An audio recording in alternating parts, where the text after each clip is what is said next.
accept myself입니다. 오늘의 명상은 나는 완전히 나 자신을 사랑하고 받아들인다입니다. 강하고 건강하며 무조건적인 사랑을 받다. 영국에서 교사로 일하는 타냐로부터 온 편지입니다. 어린 시절 나의 소원은 무대에서 춤추는 것이었지만 무릎이 약했기 때문에 부정적인 말을 들어야 했죠. 어른들은 그건 유전이야 라고 말하곤 했습니다. 나는 18살까지 춤을 추었습니다.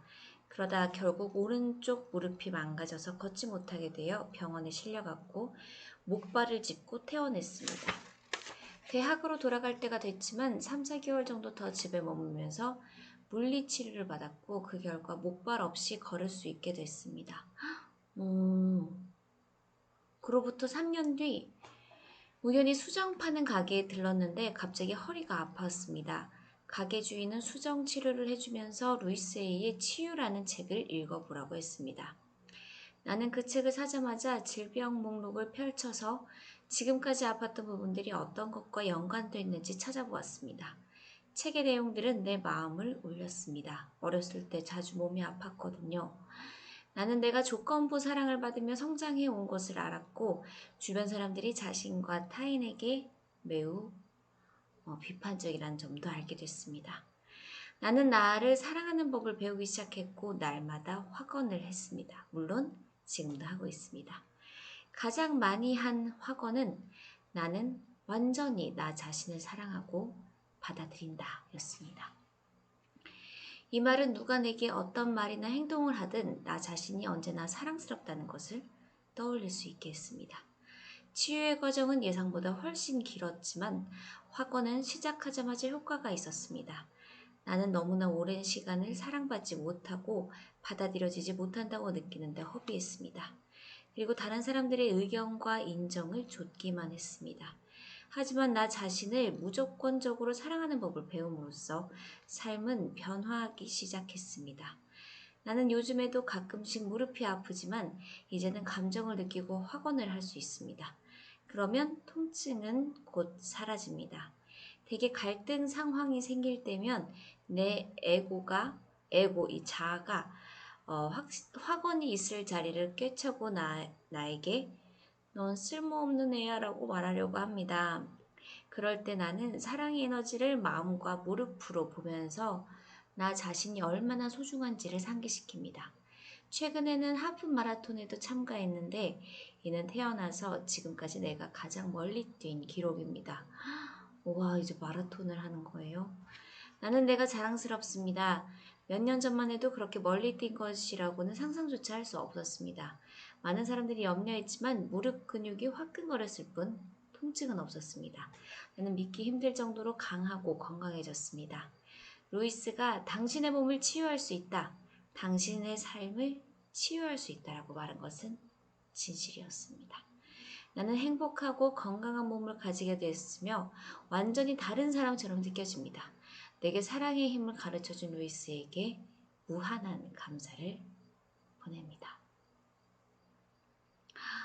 네, 정말 건강. 우리는 나의 몸을 치유할 수 있다. 나의 삶을 치유할 수 있다. 나는 행복하고 건강한 몸을 가지게 됐다. 나는 완전한 다른 사람처럼 느껴진다. 나는 믿기 힘들 정도로 강하고 건강해졌다. 나는 믿기 힘들 정도로 강하고 건강해졌다.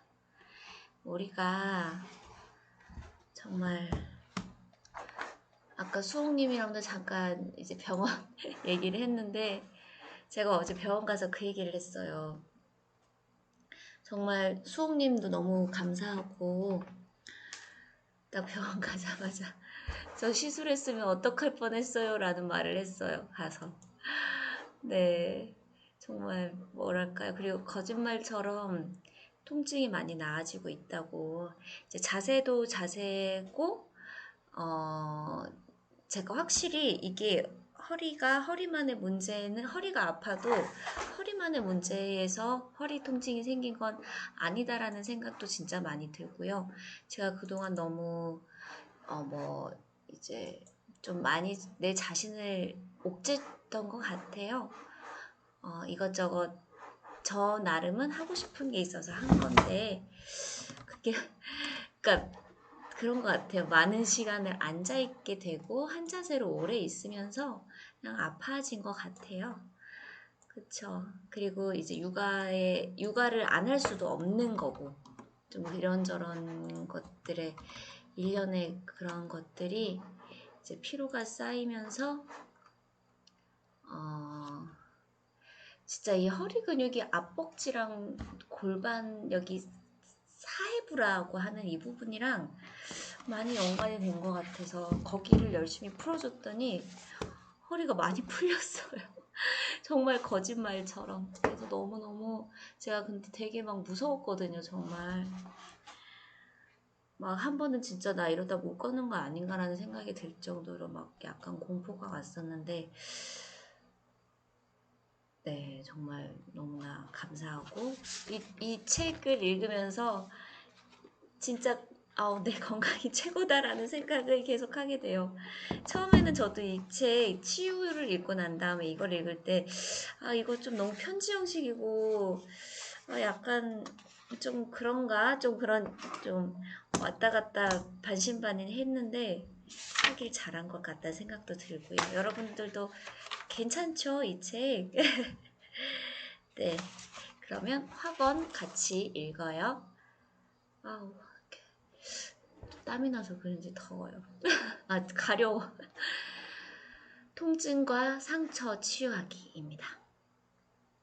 나는 내 마음속에 평화를 창조한다. 그리고 내 몸은 이를 반영한다. 나는 생기, 에너지, 그리고 삶의 기쁨으로 충만하다. 내 몸은 더할 나위 없이 건강하고 나는 새로운 매 순간을 즐긴다. 나는 내가 가지고 있는 힘을 요구하며 사랑을 담아 내 현실을 창조한다. 나는 삶의 과정을 신뢰한다. 나는 내 자신의 몸, 마음, 그리고 감정을 다정하게 돌본다. 나는 내 삶에 책임을 진다. 나는 자유롭다. 나는 내 몸을 사랑한다. 나는 나 자신을 사랑한다. 모든 것이 좋다. 나는 모든 새로운 경험을 쉽게 잘 소화해낸다. 그리고 그것들을 내 삶의 일부로 기꺼이 받아들인다. 있는 그대로의 내가 되어도 안전하다. 나는 내 패턴을 보며 변화하는 것을 선택한다. 나는 기꺼이 내 한계를 뛰어넘는다. 나는 지금 강하고 온전한 몸을 창조하는 것을 선택한다. 나는 편안하다. 나는 더 이상 필요하지 않은 것들을 쉽게 내려놓는다. 나는 기분이 좋아도 된다. 나는 신속하게, 편안하게, 완전히 치유된다. 내 몸은 건강해지길 원한다. 나는 내 몸의 말을 잘 듣고 친절하게 대해준다. 나는 내 사랑스러운 세상에 기쁜 경험들만 창조한다. 나는 내 몸을 비판하고 싶은 욕구를 흘려보낸다. 나는 기꺼이 나 자신과 삶에 대한 새로운 생각들을 창조한다. 나는 매일매일 점점 더 강해지고 있다. 나는 나 자신을 사랑하고 소중히 여긴다. 나는 나 자신에게 친절하고 다정하다. 오늘 여기까지 하고요. 이제 부자 아빠, 가난한 아빠 읽어볼게요. 이제 어제까지 한 내용이 이제 좋은 교육을 받고 직업적으로 성공한 사람도 돈에 대해서는 무지할 수 있고, 이제 똑똑한 사람은 자기보다 더 똑똑한 사람을 고용한다. 그리고 많은 사람들이 집이 자산이라고 생각하지만 자산이 아니다. 집이 최고의 투자 대상이라고 말하지만 집은 투자 대상이 아니다. 이런 얘기를 했어요. 우리 집은 이제 우리의 지갑에서 돈을 빼가기 때문에 자산이 아니라 부채인 것이다. 여기까지 얘기를 했고요. 자, 그러면 시작해 볼게요. 대부분의 사람들이 내 견해에 동의하리라 생각하지는 않는다. 왜냐하면 당신의 집은 감정적인 것이며 돈이 얽혀있기 때문이다. 그 감정이 크고 깊을수록 금융 지식은 얄팍해지기 때문이다. 내 개인적인 경험에 따르면 돈은 모든 결정을 감정적으로 만드는 경향이 있다. 다음의 내용을 살펴보자.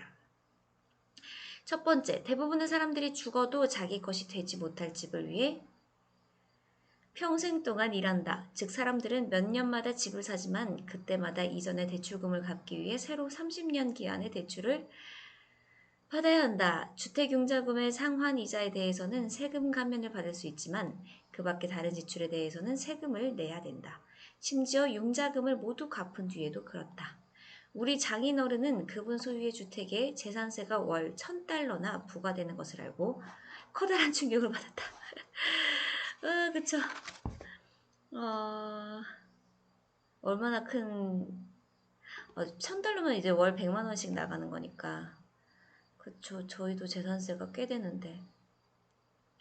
장인 장모는 이미 퇴직을 하셨기 때문에 재산세는 그분들의 노후 생활에 커다란 짐이 됐다. 두 분은 이사를 하지 않으면 안 된다고 생각한다. 집값이 늘 오르는 것은 아니다. 내 친구의 경우 살 때에는 100만 달러였던 주택이 지금은 가격이 훨씬 떨어졌다. 기회를 놓치면 가장 큰 손실을 입게 된다. 만약 돈이 전부 집에 묶여 있다면 일을 항상 더욱 열심히 해야 한다. 돈이 자산 부문에 쌓이는 것이 아니라 계속해서 지출 부문을 통해 밖으로 새어나기 때문이다. 이것이 바로 중산층의 전형적인 현금 흐름 패턴이다. 젊었을 때 일찍부터 자산 부문에 더 많은 돈을 넣는다면 나중에 보다 편안한 삶을 살 수 있다. 자산이 불어나 지출을 해결하는 데 도움이 되기 때문이다. 그러나 주택은 계속해서 증가하는 지출 비용을 처리하기 위해 대출 담보로 사용되는 경우가 너무 많다. 간단히 말해 초기에 투자를 하지 않고 너무 비싼 집을 소유하게 된다면 최소한 다음과 같은 세 가지 결과가 나타날 수 있다. 첫 번째, 시간의 손실. 그 사이 다른 자산의 가치가 높아질 수 있다. 두 번째, 추가 자본의 손실. 투자에 사용할 수 있었던 자본을 높은 주택 유지 비용으로 지출하게 된다. 세 번째, 교육의 손실. 사람들은 대개 그들의 자산 부문에 집과 저축 그리고 은퇴 비용만이 존재한다고 여긴다. 그들은 투자할 돈이 없기 때문에 투자하지 않는다. 그리고 그렇기 때문에 투자 경험을 쌓지 못한다. 이러한 이유로 인해 대부분의 사람들은 이른바 현명한 투자자가 되지 못한다. 그러나 대부분의 투자 대상은 현명한 투자자들에게 먼저 팔리기 마련이며 그러면 그들은 안전한 투자를 하는 사람들에게 이를 되판다. 집을 사지 말라는 이야기가 아니다. 내가 하고 싶은 말은 자산과 부채의 차이점을 이해하라는 것이다. 만약 더 큰 집을 사고 싶다면 나는 무엇보다 먼저 현금 흐름을 생성할 수 있는 자산을 구입해 주택 비용을 마련할 것이다. 교육을 많이 받은 우리 아버지의 재정 상태는 새항쥐 레이스에 빠진 사람들의 삶을 고스란히 보여준다. 아버지는 늘 수입에 맞춰 지출을 했기 때문에 자산에 투자를 할 수가 없었고 그 결과 부채가 늘 자산보다 많았다. 다음에 나오는 그림 중 왼쪽은 가난한 아버지의 재무제표다. 이 그림 하나가 천마디 말보다 많은 것을 알려준다. 소득과 지출은 동등한데 부채는 자산을 훨씬 능가하는 것을 보라. 오른쪽에 있는 부자 아버지의 재정 상태는 투자를 늘리고 부채를 줄이는 데 전념한 삶을 반영한다. 이 왼쪽에 어떻게 되어 있냐면요. 가난한 아버지의 재정 상태는 제가 보여드릴게요. 저를 늘려서 이게 수입이고 여기 지출이에요. 수입과 지출의 부분이 거의 대등합니다. 그리고 옆에는 부자 아버지의 재정 상태인데 여기는 수입이 훨씬 이제 3분의 2 정도 차지하고 지출이 3분의 1 정도예요. 자산과 부채를 봤을 때도 가난한 아버지는 자산이 조금이고 부채가 이만큼 부자 아버지의 재정 상태는 반대로 자산이 크고요. 부채가 작습니다. 네, 부자가 되는 이유를 보면 부자 아버지의 재정 다시 저를 좀 줄여볼게요. 짜잔. 부자 아버지의 재정 상태를 보면 어째서 더 부자가 되는지를 알 수 있다. 자산 부문이 지출을 상쇄하고도 남을 정도로 충분한 수입을 창출하기 때문이다. 남은 돈은 다시 자산 부문에 재투자된다. 그러면 자산 부문은 계속해서 불어나고 자산이 창출하는 소득 역시 함께 증가한다. 그 결과 부자는 점점 더 부자가 되는 것이다. 지출을 상쇄하고도 남을 정도의 충분한 수입을 창출한대요. 남은 돈은 다시 자산 부분에 재투자.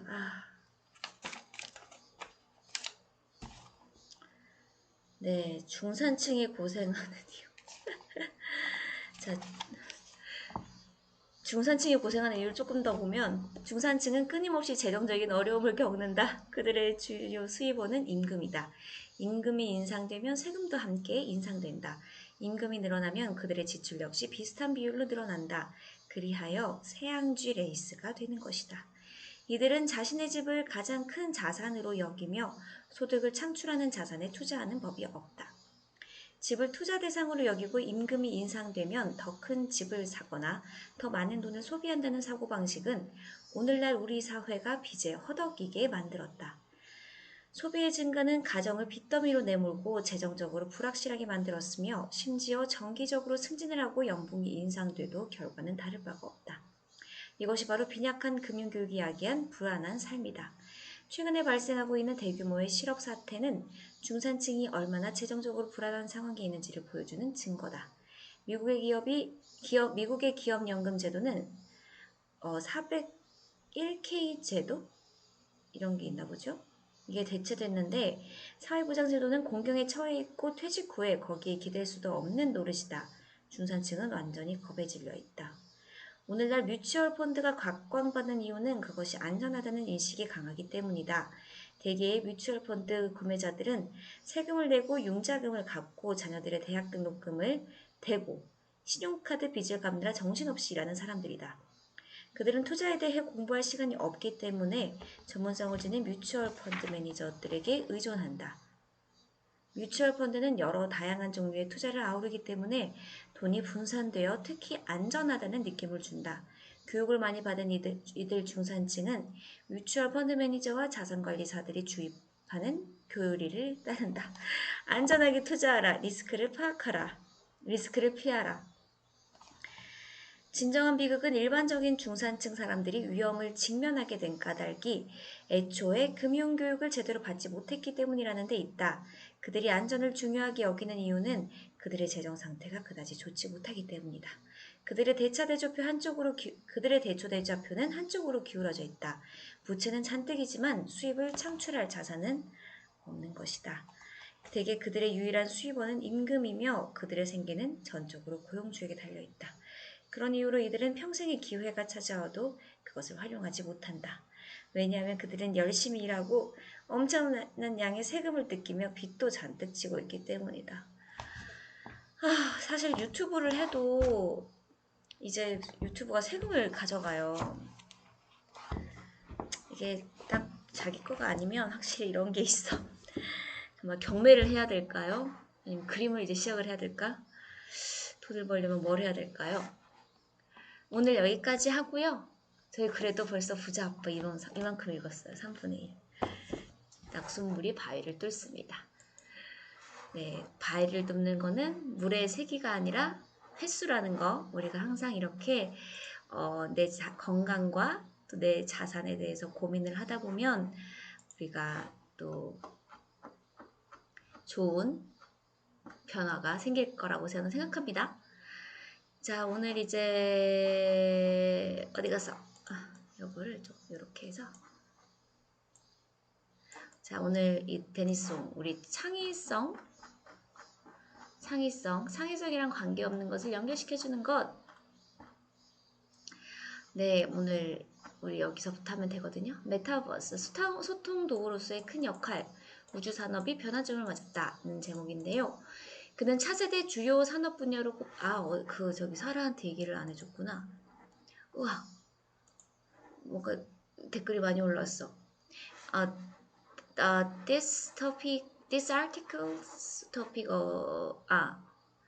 The topic of this article is creativity is the ability to connect unrelated things.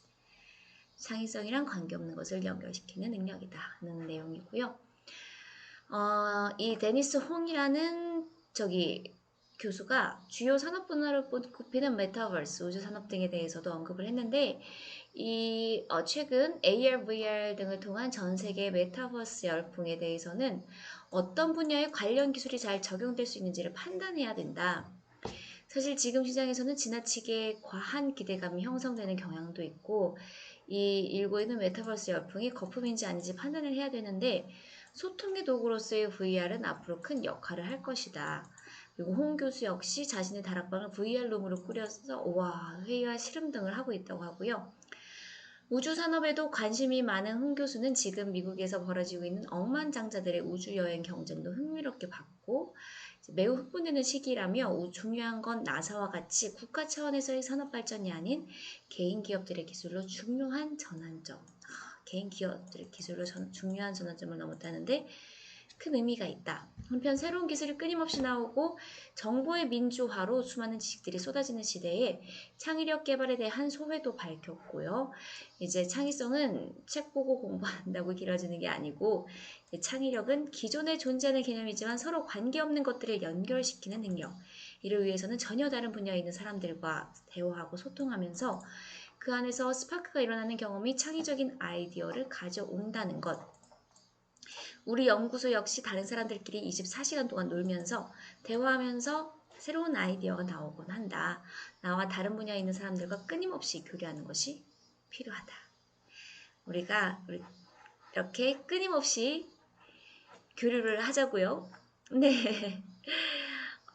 네, 오늘 여기까지 하겠습니다. 여러분들의 댓글 읽으면서 마치겠습니다. 그쵸. It sounds great. We sounds love ourselves. 네, 맞아요. 강하고 건강하며 무조건적인 사랑을 받다. 오늘 명상 제목 사라님. 네, 사라 이거 읽을 수 있는 거예요? 이렇게 얘기하면? Can you read Korean? 근육의 강직이 허리를 아프게 한다는 것을 알고 근육을 이완시키고 있네요. 아직 무릎 통증 해결하고 애쓰는 중입니다. 이게 관절이 한번 망가지면은 어디 관절이 망가지면 다 이게 연관이 돼서 그런 것 같아요. 사라님 인스타에 답글 쓸 수 있나요? reply what? 사라님 인스타그램에 메일 인스타그램에 메일 저도 좋아요 눌러드려야 되는데. 네, I will connect your post too.